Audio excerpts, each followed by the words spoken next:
You're in the right place. Hello, I'm Dan Harris. Hi, and I'm Claudia Köstler. You're over here, over there.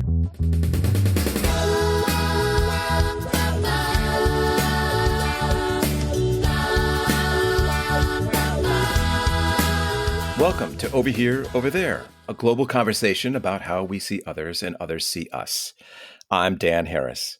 I'm going to hand this over to my podcast colleague, Claudia Köstler, senior editor at the Süddeutsche Zeitung in Germany, who will tell us in a moment what's on her mind this week. But first, as a reminder, you can follow us on social media and contact us via our website at overhereoverthere.org. We'd love to hear from you. And please don't forget to subscribe and tell everyone about the podcast. And now, without further ado, over to Claudia. Hello, listeners over there. Great that you tune in again. Today you catch me at a very special place, the British Museum in London. A place of history, a place of culture, and a place of extreme controversy lately. I am talking, of course, about the artifacts and the discussion if some of them could be regarded as loot and should be returned to their countries of origin. Especially the so-called Elgin Marbles that have sparked a row between Greece and Great Britain, in particular between the Greek Prime Minister Kyriakos Mitsotakis and Britain's Prime Minister Rishi Sunak, with insults thrown at each other via media. Let me explain to you why this is a topic for the entire world and not only a dusty row between those two countries, and how I see what needs to be done and considered from an outside perspective. What a place the British Museum in London is. It can be a bit intimidating as it is so huge. The collections are so intriguing and varied that you will never be able to see all that you might want to see. So you have to choose wisely what to take in a day or a half that you visit.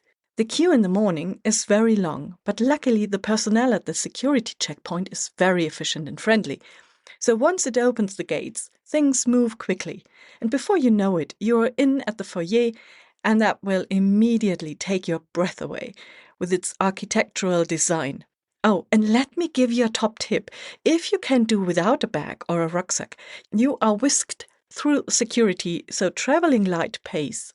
As said, there is something for everyone at the British Museum, but I will focus on the recently most controversial items. The Elgin Marbles, also known as the Parthenon Marbles, they are a collection of classical Greek marble sculptures that have been housed in the British Museum for more than 200 years.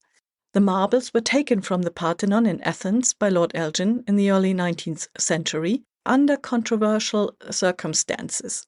It is believed that they were forcibly removed and sold to the British government, sparking a debate that continues to this day.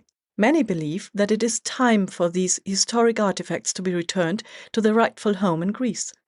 First and foremost, these are the Greeks that want them back. The Parthenon is their ancestral temple and the marbles their crown jewels.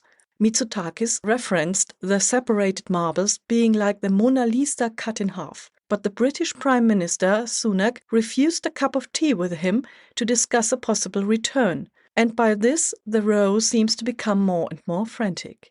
Repatriation is a topic many Western museums face these days. France has already implemented a program of repatriation of imperial objects, whether looted or not. So does my home country, Germany.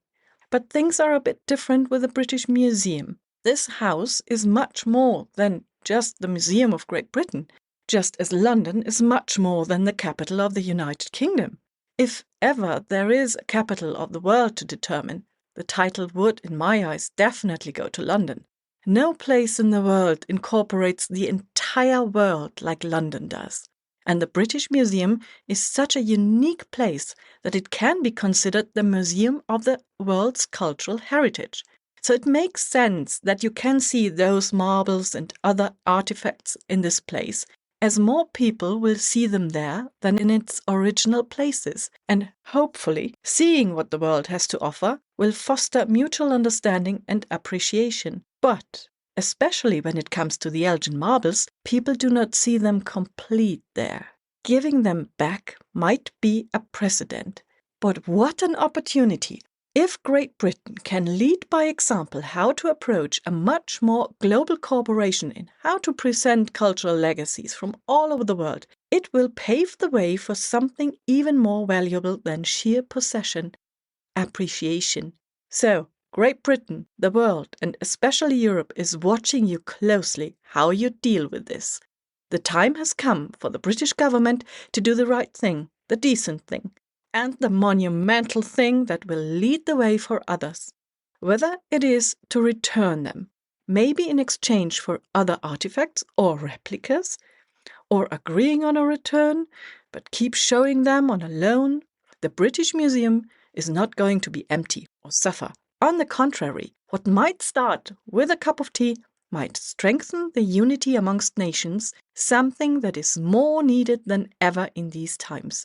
If the British Museum shall continue and thrive to be more than just the British Museum, but the world's heritage museum, attracting people from all over the world to be in awe and to learn, it cannot be closed-minded about what's theirs or not. It is no longer a right to transcend borders. It is about collaborative heritage. And restoring the Parthenon Marbles in its original place could be a blueprint for how something like that is done, how museums themselves are living places that change and learn, and the world will be in awe of the balance between showing history and writing it as well. Then again, the British Museum will show us what humanity is able to accomplish. So please put the kettle on, Mr. Sunak. Thank you for listening. Don't forget to subscribe to our channel for more thought-provoking content. Thanks, Claudia, and thanks to you out there for listening.